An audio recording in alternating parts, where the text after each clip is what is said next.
Bonjour à tous, donc bienvenue sur ce cours de probabilité. Donc si vous n'êtes pas encore sur learnian.net et que vous regardez cette vidéo sur YouTube, je vous invite à vous inscrire sur learnian.net. Vous pourrez trouver l'ensemble du cours de terminale et donc voir toutes les autres vidéos que j'ai faites. Et alors si vous êtes élève, ça vous permet d'apprendre plein d'autres choses. Et si vous êtes prof, learnian.net, c'est un site web sur lequel vous aussi vous pouvez mettre votre cours en ligne, donc un cours en vidéo, et donc le partager avec des personnes qui pourraient être intéressées. Donc moi je le fais pour les maths, mais vous pouvez enseigner tout et n'importe quoi, c'est-à-dire de la musique, du maquillage, des jeux, ou bien des matières scolaires par exemple. Voilà, alors je vais retourner sur le chapitre, donc sur les probabilités. Alors on va découper ce chapitre en 4 parties, hein. Donc comme ça je fais des vidéos un peu plus courtes maintenant. Alors, les probabilités, il faut se rendre compte qu'il y a au côté très intuitif aux probabilités, on en fait depuis longtemps. Par exemple, quand on joue aux cartes, quand on joue aux dés, des choses comme ça, on réfléchit très souvent en termes de probabilité. Par exemple, je fais pile ou face, quelle est la probabilité que j'ai pile ou face? Bon bah c'est une chance sur deux. Donc il y a un côté intuitif qu'on comprend souvent assez bien. Mais le problème c'est que mathématiquement, c'est souvent en fait assez compliqué. Enfin, c'était assez compliqué de définir les probabilités rigoureusement. Et de définir qu'est-ce que ça veut dire le une chance sur deux. Qu'est-ce que ça veut dire j'ai une telle probabilité ou telle probabilité. Et donc en fait, une des grosses difficultés de ce chapitre, ça va être de comprendre tout le vocabulaire mathématique qui permet de définir les probabilités de manière rigoureuse. Et par la suite, ces définitions rigoureuses pourront permettre de résoudre des problèmes compliqués qui intuitivement ne sont peut-être pas faciles à résoudre. Alors au début, voilà, on va commencer donc par choisir un modèle. Alors lors de la réalisation d'une expérience aléatoire, comme par exemple tirer une pièce avec pile ou face, ou lancer un dé avec des nombres entre 1 et 6, on est amené à choisir plusieurs choses. Donc d'une part, un univers. Un univers, c'est quoi? C'est l'ensemble de toutes les issues envisagées de l'expérience. Alors, l'univers est donc en fonction de l'idée de la modélisation a priori que l'on se fait de l'expérience. Par exemple, un univers possible, si on lance une pièce de monnaie, on peut considérer usuellement qu'il y a deux issues, pile ou face. Alors on peut considérer que lancer une pièce de monnaie, l'ensemble des possibilités derrière, ce serait juste pile ou face. On pourrait très bien aussi envisager qu'il y a aussi une troisième possibilité qui par exemple serait je tombe sur la tranche. Donc en fait ça dépend du modèle qu'on donne à l'expérience quelque part.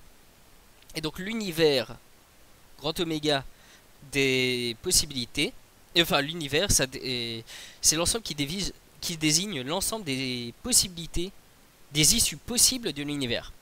Alors même si en effet quand je fais mon pile ou face j'obtiens que des piles, c'est pas grave parce que dans mon modèle peut-être que j'aurais pu avoir face. Donc dans mon univers j'ai à la fois pile et à la fois face, même si au final j'ai que obtenu des piles.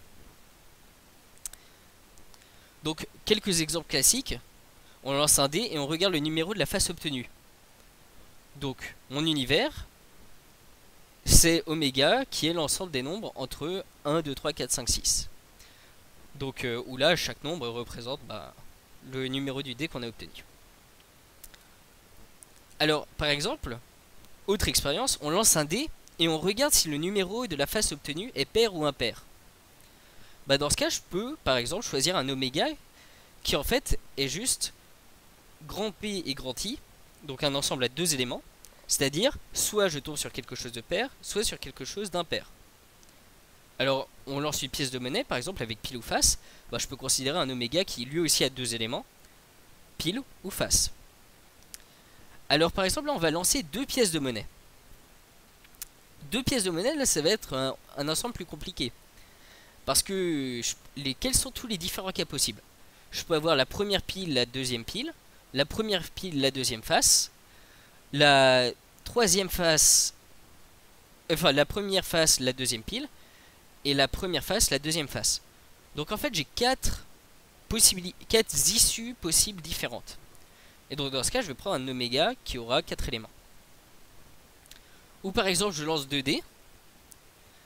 Si je lance 2D, c'est l'ensemble des couples IJ, où I est entre 1 et 6, et J est entre 1 et 6 aussi. C'est-à-dire, mon premier terme du couple représente mon premier dé, mon deuxième terme du couple représente mon deuxième dé. Et donc là, j'ai désigné l'ensemble des issues possibles de mon lancer de dés. Alors, petite remarque, donc remarquons que l'univers dépend de l'observation qui est faite.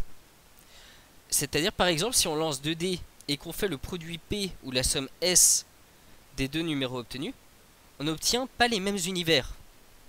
Donc ça dépend aussi de qu'est-ce qu'on cherche à observer. Pas juste de l'expérience physique, mais aussi de qu'est-ce qu'on cherche à observer. Par exemple, si on parle du produit, mon univers, ça va être 1, 2, 3, 4, 5, 6. Donc ça, c'est tous les 1, 2, 3, 4, 5, 6. 1 fois 1, 2 fois 1, 3 fois 1, 4 fois 1, 5 fois 1, 6 fois 1. J'aurai aussi 8, 9, 10, 12, 15, 16, 18, 20, 24, 25, 30 et 36. Où là, j'ai fait tous les différents produits quand on me multiplie les nombres entre 1 et 6 par les uns avec les autres. Donc 6 fois 6, ça fait 36, 5 fois 6, ça fait 30, et ainsi de suite. Par contre, le oméga de si je regarde juste la somme, bah ça va être quoi? Est-ce que je peux avoir 1? Bah non, parce que mon minimum c'est d'avoir 1 plus 1. Donc mon minimum c'est 2. Et après, si je fais toutes les sommes possibles, j'obtiens jusqu'à la plus grande somme, c'est 12.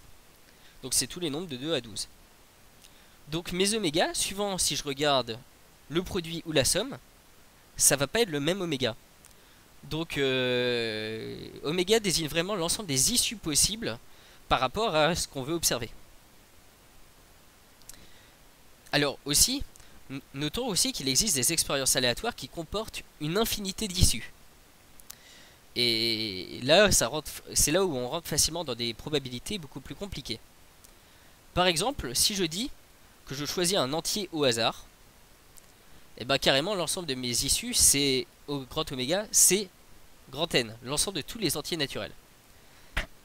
Alors grand N, c'est un ensemble infini, et on dit que c'est un ensemble qui est dénombrable. Dénombrable, ça veut dire qu'en gros, il fait plus ou moins la même taille que N. La définition rigoureuse, c'est qu'il a le même cardinal que grand N. Ou qu'il est en bijection avec grand N. C'est la même chose. Alors, une autre manière, par exemple, serait de dire on choisit un nombre réel au hasard entre 0 et 1. Là, l'ensemble des issues possibles, ça serait grand oméga, qui est égal au segment 0,1. Alors là, c'est encore un ensemble infini, mais en plus, alors là, c'est une remarque, il n'est pas dénombrable en plus. C'est-à-dire 0,1, en fait, c'est un ensemble qui va être beaucoup plus grand que l'ensemble de tous les entiers. Une autre chose possible, par exemple, c'est de choisir un rationnel au hasard entre 0 et 1. Dans ce cas, l'ensemble de mes issues possibles, c'est l'intersection entre mon segment 0 et 1 et l'ensemble des rationnels. Ou par exemple, on choisit un nombre premier au hasard. Grand oméga est égal à l'ensemble des nombres premiers. Alors, on verra, dans un point plus tard, que dans certaines situations, l'expression choisir au hasard peut déboucher sur des univers différents suivant le protocole de choix utilisé. Donc c'est-à-dire dire je choisis au hasard, c'est pas forcément évident. Dans beaucoup de cas, faut préciser comment on choisit précisément. Parce que juste dire je choisis au hasard, ça ne suffit pas en général. Alors, là c'était là c'était la première chose qu'il fallait définir, c'était l'ensemble des issues possibles de mon expérience. Maintenant, il y a une autre chose qu'il faut choisir, c'est une famille de parties de oméga qu'on appelle les événements. Alors ça, c'est un ensemble de sous-ensembles de oméga. Alors qu'est-ce que c'est? S'il s'agit des issues discernables ou mesurables par l'observateur. Alors qu'est-ce que ça veut dire ça? Lorsque l'univers oméga est fini ou dénombrable, c'est-à-dire en bijection avec une partie de n, ça c'est la définition de dénombrable, chaque partie de l'univers peut être considérée comme un événement.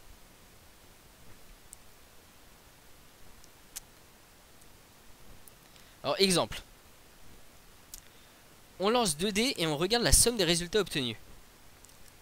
Donc vous vous souvenez de l'univers qu'on avait, c'était l'univers des nombres entre 2 et 12. La partie E, qui est composée des éléments, donc des nombres 2, 4, 6, 8, 10, 12, est un événement qui peut se décrire par la phrase la somme obtenue est un nombre pair. On choisit par exemple, ou un autre exemple, on choisit 6 numéros au hasard entre 1 et 49.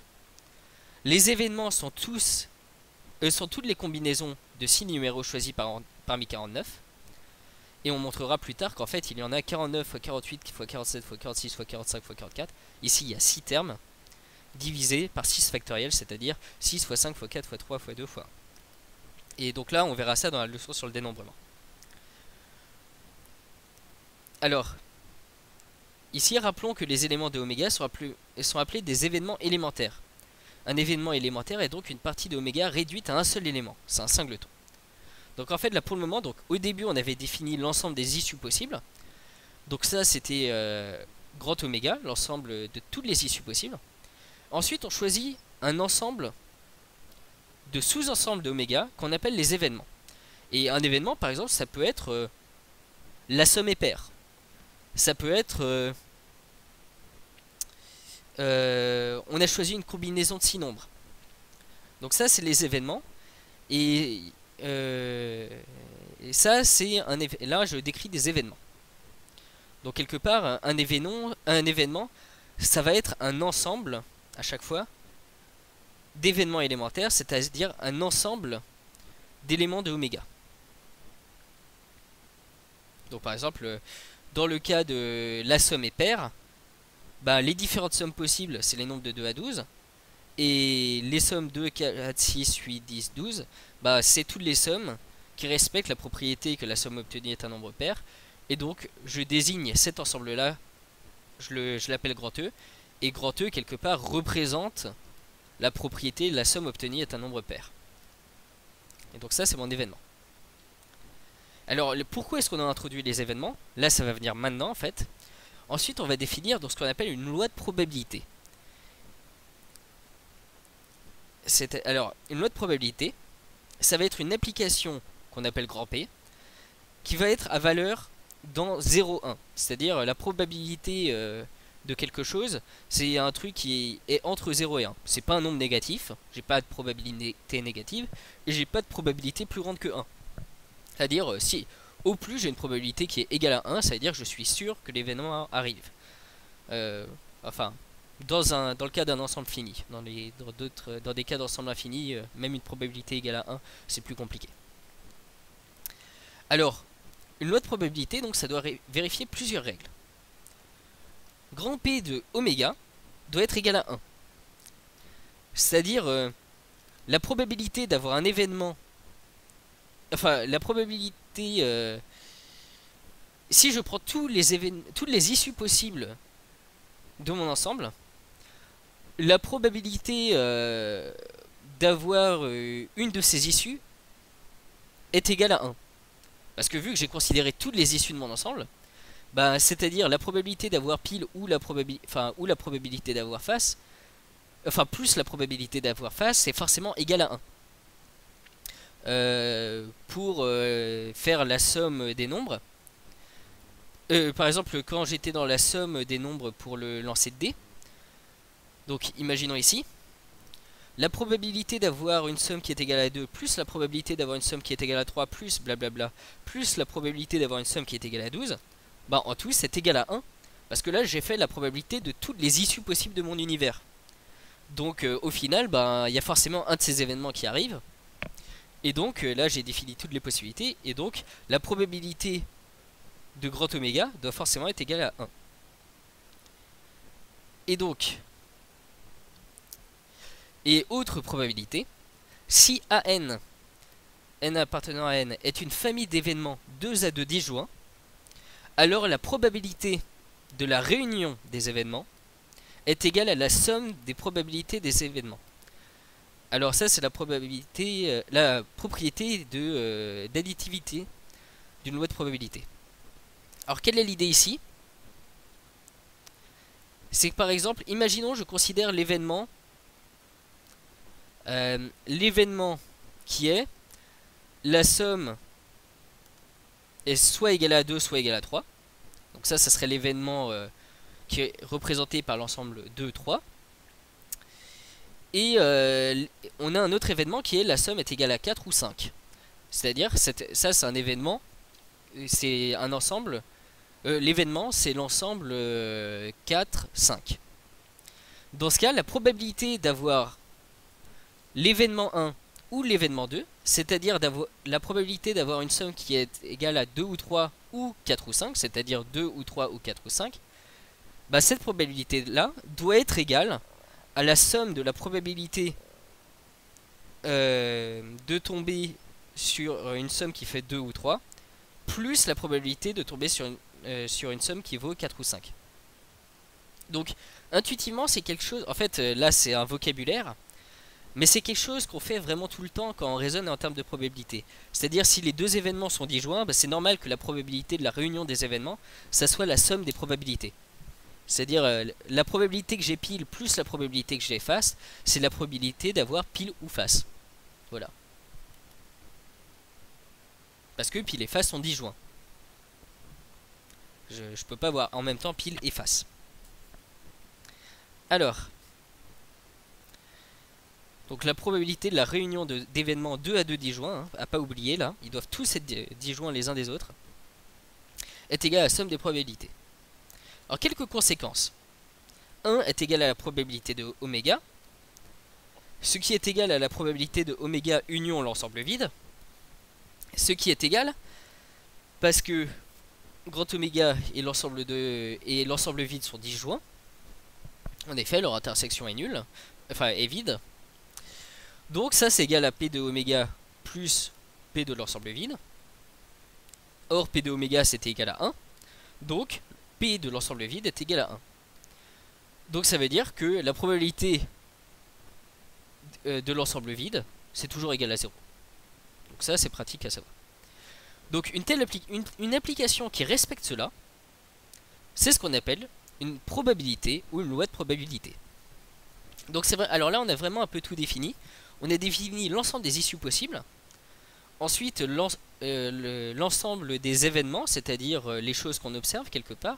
Est-ce qu'on observe la somme, enfin est-ce qu'on observe le fait que la somme est paire, enfin quelle est la chose qui nous intéresse. Et ensuite on définit une probabilité qui en fait doit respecter certaines propriétés par rapport aux événements et quelques propriétés par rapport à oméga, c'est-à-dire que la probabilité de grand oméga est égale à 1 par exemple. Voilà. Alors, grâce à la propriété d'additivité, on en déduit la propriété suivante, indispensable pour calculer des probabilités de manière conforme à notre intuition. La probabilité grand P de E d'un événement E, c'est la somme des probabilités des événements élémentaires qui le composent. Alors remarque, le triplet qu'on vient de définir, c'est-à-dire le triplet oméga, ça je vais le noter, je vais plutôt noter cette notation grand T, grand P, ou sinon non, grand P de oméga et P. Donc ça c'est l'ensemble des événements élémentaires, ça c'est l'ensemble des événements qu'on choisit, et ça c'est grand P, c'est notre fonction, c'est-à-dire la loi de probabilité. Et ben ça c'est un triplet, et on appelle ce triplet un espace probabilisé. Et modéliser une expérience aléatoire, c'est choisir ce triplet là. Donc par exemple, si je veux modéliser l'expérience aléatoire qui est tirée pile ou face, je peux prendre grand oméga, c'est un ensemble à deux éléments pile et face. Mais les événements possibles, c'est obtenir pile ou obtenir face. Donc en fait, c'est aussi un ensemble à deux éléments. Un ensemble à quatre éléments, désolé. Il y a l'ensemble vide, il y a l'ensemble pile, il y a l'ensemble face, et il y a l'ensemble pile face. Donc c'est un ensemble à 4 éléments. C'est toutes les parties de... Là j'ai pris toutes les parties de oméga carrément. Et grand P, c'est ma loi de probabilité qui... Ben... Alors dans le cas du lancer d'une pièce qui n'a pas été truquée, la probabilité de tomber sur l'événement pile, ça va être 1,5. La probabilité de tomber sur l'événement face, ça va être 1,5. Et donc en conséquence... Enfin, La probabilité de tomber sur oméga, par définition du fait que c'est une loi de probabilité, c'est forcément égal à 1. Et en conséquence, la probabilité de tomber sur l'ensemble vide, elle est forcément égale à 0. Et je vérifie bien que probabilité de tomber sur pile plus probabilité de tomber sur face, c'est bien égal à 1, ce qui est bien probabilité de tomber sur pile ou face. Et donc là, j'ai bien modélisé mon expérience aléatoire. Alors, là, on va parler d'un choix particulier de notre loi de probabilité P. Donc, un choix qui est très classique. Lorsque oméga est de cardinal fini, et que l'on affecte la même probabilité à chaque événement élémentaire, on peut prendre une loi de probabilité P équirépartie. Et c'est juste une loi de probabilité qui en fait est très classique. On a alors, pour tout événement élémentaire oméga de grand P, la probabilité de tomber sur notre événement élémentaire, c'est 1 sur le cardinal de grand oméga. Et pour tout événement grand E, vu qu'un événement grand E, c'est un ensemble d'événements élémentaires, la probabilité de tomber sur grand E, ça va être cardinal de grand E sur cardinal d'oméga. C'est-à-dire le nombre d'éléments dans grand E divisé par le nombre d'issues possibles. Dans ce cas-là, on dit dans une telle situation qu'il y a équiprobabilité, ou bien on a pris une loi de probabilité uniforme en fait. En fait, ça veut dire que chaque événement élémentaire a autant de chances de se passer. Par exemple, si je fais pile ou face, c'est le cas où mon pile et mon face, j'ai une pièce qui n'est pas truquée, les deux ont la même chance d'arriver. Si j'ai une pièce truquée, c'est-à-dire si, imaginons, j'ai plus de chances de tomber sur pile que de tomber sur face, dans ce cas, je ne suis plus dans une loi équirépartie, et dans ce cas, je dois choisir une autre loi de probabilité. Alors, pour finir, notons que dans certaines situations, l'expression choisir au hasard mérite d'être expliquée. En effet, si on ne précise pas le protocole de choix, certaines expériences peuvent aboutir à des univers différents et générer des calculs qui paraissent alors contradictoires. Alors imaginons pour illustrer l'expérience suivante. On dispose de 2 bancs et de 2 places. Les places sont numérotées A1, A2, A3 et A4, comme ci-dessous. On suppose que toutes les places sont vides sauf la place A4 qui est occupée. Arrive une deuxième personne à qui on demande de s'asseoir au hasard. La question c'est quelle est la probabilité que les deux personnes soient assises sur le même banc. Alors, en fait, là on pourrait imaginer plusieurs manières de choisir. Une manière, ça serait de d'abord la personne choisit un banc. Donc en fait, elle choisit au hasard un banc. Donc la seconde personne, donc il y a déjà une personne qui est sur le banc 2 qui a pris la place A4. La seconde personne choisit l'un des deux bancs de manière équiprobable. L'univers est donc oméga qui est soit le banc 1 soit le banc 2. Parce que soit il va dans le banc 1 soit il va dans le banc 2 et il prend de manière équiprobable un banc ou l'autre. La loi de probabilité est donnée par banc 1 probabilité 1 chance sur 2, banc 2 probabilité 1 chance sur 2. La probabilité que les deux personnes soient assises sur le même banc, dans ce cas c'est 1 chance sur 2. Parce que la personne en fait a décidé en fonction du banc. Autre manière de choisir, c'est que la personne ne choisit pas un banc, mais choisit une place de manière équiprobable. Donc la personne, comment est-ce qu'elle va raisonner? Elle dit, elle va choisir l'une des 3 places restantes, de manière équiprobable. L'univers, dans ce cas, c'est pas l'ensemble des 2 bancs, mais c'est l'ensemble des 3 places restantes, A1, A2 et A3. La loi de probabilité, dans ce cas, c'est pour chaque événement élémentaire. Donc pour la place A1, elle a 1 chance sur 3 de s'asseoir. La place A2, elle a 1 chance sur 3 de s'asseoir. Et la place sur 3, elle a 1 chance sur 3 de s'asseoir. Et dans ce cas, la probabilité que les deux personnes soient assises sur le même banc, elle est seulement de 1 tiers. Parce que ça, c'est l'événement où la personne est assise sur la place A3. Et la probabilité que la personne s'assise sur le banc 1 est en fait en réalité de 2 tiers. Parce que ça, dans ce cas, on considère que c'est l'événement A1 union A2 quelque part. Et donc la question, ça serait, quand la personne choisit au hasard, entre guillemets, est-ce qu'elle choisit au hasard par rapport au banc ou par rapport aux chaises? Et donc, moralité, il y a parfois des règles lorsqu'on fait un choix au hasard, entre guillemets. Oula, j'ai décalé un peu. Alors, maintenant, quelques rappels de propriétés sur les probabilités. On va essayer de voir ça un peu graphiquement, parce que graphiquement, il y a quand même des choses qu'on se représente très bien. La probabilité de la réunion de deux événements, c'est donné par l'équation suivante. Probabilité de A union B, c'est probabilité de A plus probabilité de B moins probabilité de A inter B. Donc c'est-à-dire, s'ils sont distincts, c'est-à-dire si A inter B est égal à l'ensemble vide, bah, probabilité de A inter B c'est 0, et donc on a bien probabilité de A union B est égale à probabilité de A plus probabilité de B, mais seulement dans le cas où A et B sont disjoints. Si A et B ne sont pas disjoints, dans ce cas il faut soustraire une fois la probabilité de l'intersection.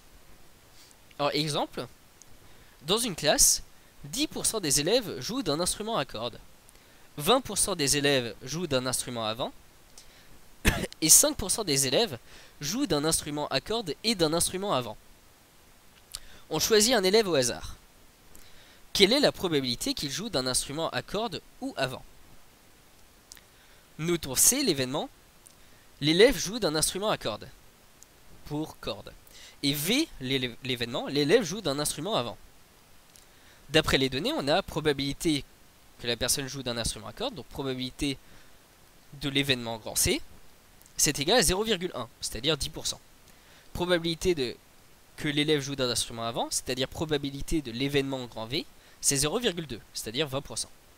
Et en plus, on sait que la probabilité qu'un élève joue d'un instrument à cordes et à vent est de 5%. Donc ça, c'est probabilité de grand C inter grand V, c'est-à-dire probabilité qui joue des deux, elle est de 5%, c'est-à-dire 0,05.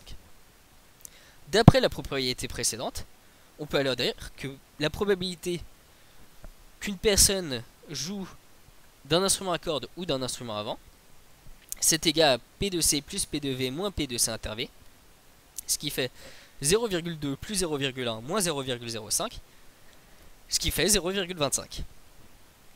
Donc le schéma qui se représente très bien, c'est imaginons quelque part, on aurait envie de définir quelque part la superficie de C union V, et ben c'est superficie ici quelque part de l'ensemble C, plus quelque part superficie de l'ensemble V, moins la superficie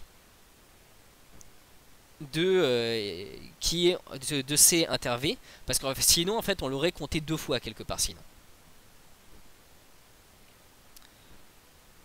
Alors, petite formule intéressante, alors là je vous propose de la démontrer par récurrence. On va pas faire la démonstration ici parce qu'elle est quand même assez hors programme. Mais en fait, c'est cette règle-là, elle se généralise à une réunion de n événements. Et donc, on a la propriété, enfin la suivante, c'est la probabilité de la réunion de n événements, AI, c'est égal à la somme pour p allant de 1 à n de moins 1 puissance p plus 1, de la somme pour 1 plus petit que I1, strictement plus petit que I2, strictement plus petit que blablabla, strictement plus petit que IP, inférieur ou égal à n, de la probabilité d'intersection pour k allant de 1 à p des a ik. Alors, prenez 5 minutes de pause pour bien comprendre cela, et quelque part, testez d'abord au rang n est égal à 2, puis ensuite essayez de comprendre ce qui se passe au rang n est égal à 3, et en fait l'idée c'est vraiment qu'à chaque fois je vais additionner tous les éléments de base, à chaque fois je vais devoir supprimer les intersections, rajouter les réunions d'intersection, enfin, et des événements comme ça, et finalement pour obtenir vraiment la probabilité de la réunion. Mais donc ça, faut réfléchir un petit peu graphiquement à ce que ça veut dire, et c'est assez intéressant. Alors maintenant, autre propriété. La probabilité de l'événement contraire, qu'on note A bar, de A, donc c'est l'événement non A, c'est la probabilité de A bar, et c'est égal à 1 moins P de A. En particulier, la probabilité d'un événement impossible, c'est par exemple obtenir 7 en lançant un dé, tandis qu'il n'y a pas de 7, est nul. C'est-à-dire probabilité de l'ensemble vide est égale à 0.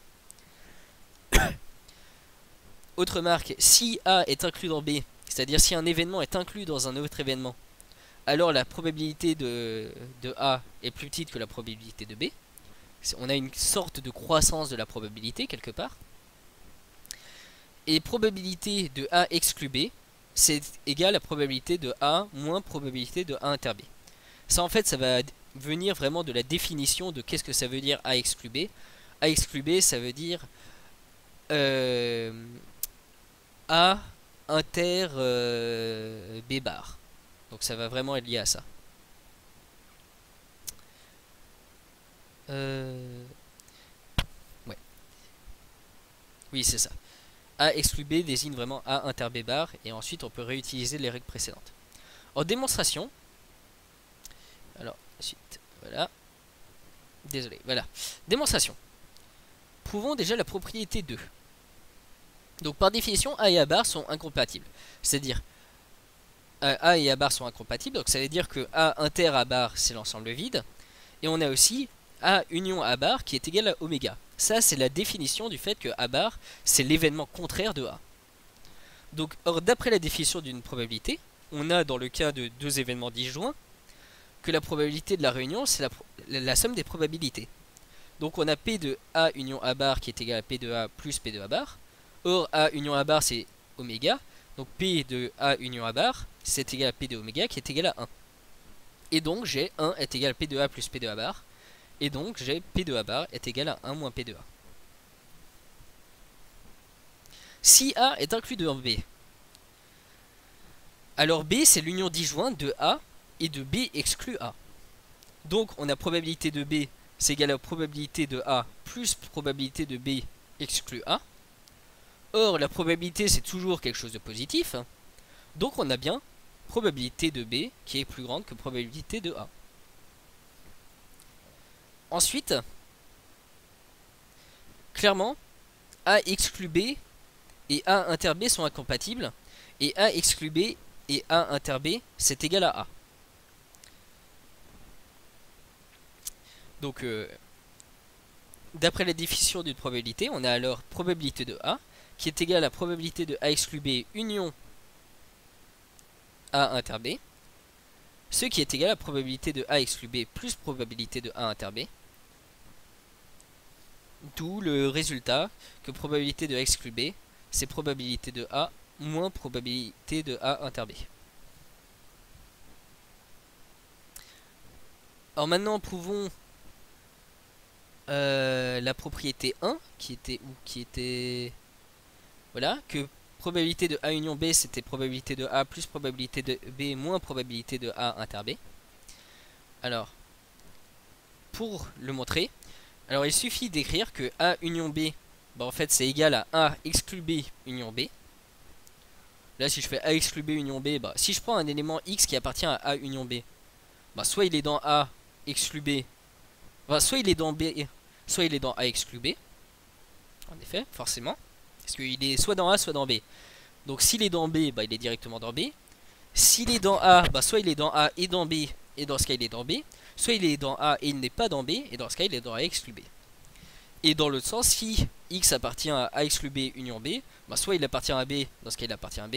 Soit il appartient à A exclu B, et dans ce cas il appartient à A. Et donc, graphiquement, pour vraiment comprendre ça, c'est voilà mon ensemble A, c'est le grand cercle, enfin ma sorte d'ellipse là. Mon ensemble grand B, c'est mon autre ellipse.